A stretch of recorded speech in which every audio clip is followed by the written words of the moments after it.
Kasi sila naglalaglag ng coins mo. Pagka, yan, ay para ka-wish mo. Oo. Ano kayong coins? Mamaya pagbaba. Meron ako. Dito? Dapat hindi ba dapat pagbaba? I wish.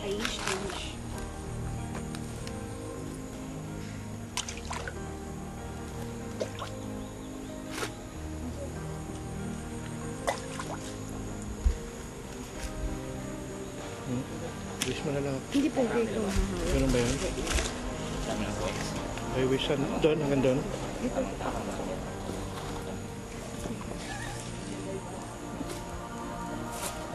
Tintira mo yung ano eh. Eh? Sumabit pa.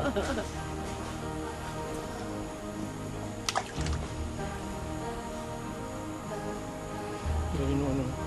Ang dugo, ano. Tutubi. Tubi-tubi. Ay! Gecko. Talagang kakapit pa eh. Eh boy, pogi ko naman. Video.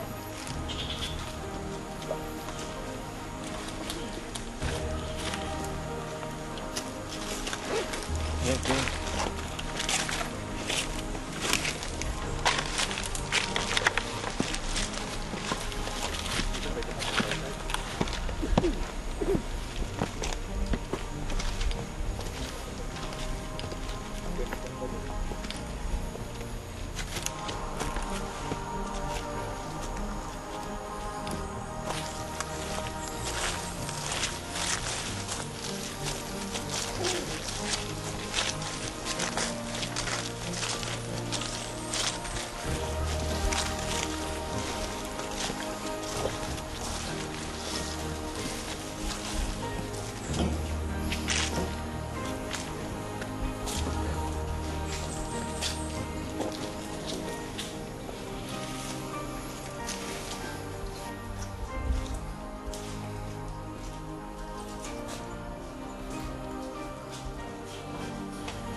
In the Sulu archipelago, that denotes the yung becoming of Muslim here in the Sulu. Nakasulat po doon sa tomb ni Habagida ng 1210. So 1210 po yung dating ng tapos nakalagay din po doon ma'am yung saying ng isang prophet, si Prophet Muhammad. Sabi niya doon, hindi ko lang memorize kasi yung sa in Muslim world. Sabi niya, he who dies in a far land dies as a martyr. Rabaginda is from Indonesia, ma'am. Raha means the only king and Baginda means the emperor. So, yung Rabaginda is parang ini-insinuate niya, ma'am, is sa history.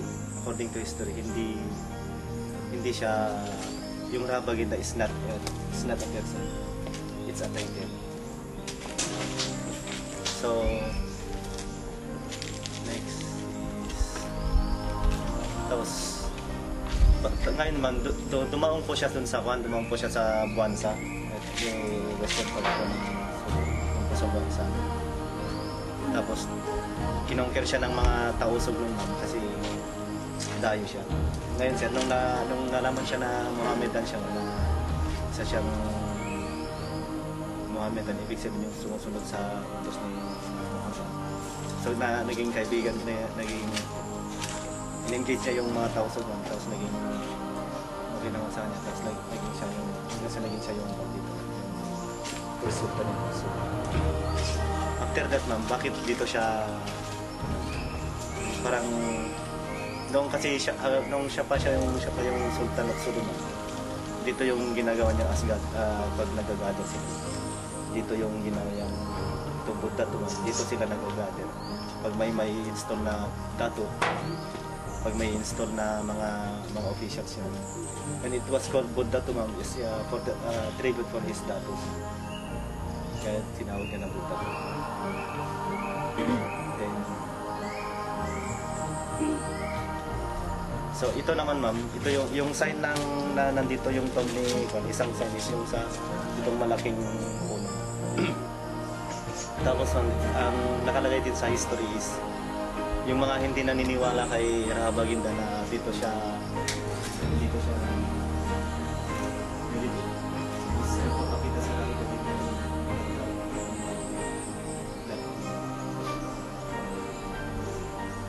And based on the mga galing dito,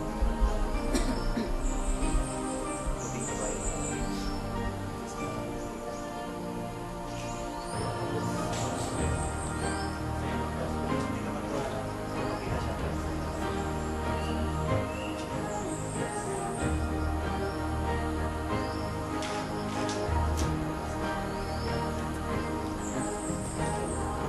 Yung po, ma'am, kaya po may tela yun, ma'am.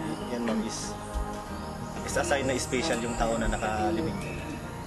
Pag once po na may tela yung isang tomb ng tao sa Muslim, is ibig sabihin special yung tao.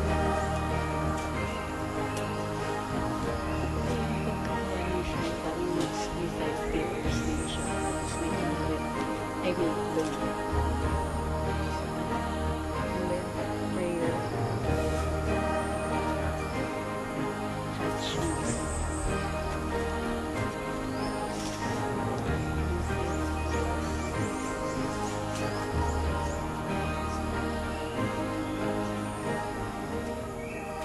Five pillars. I feel like there's only one God, Allah is His name.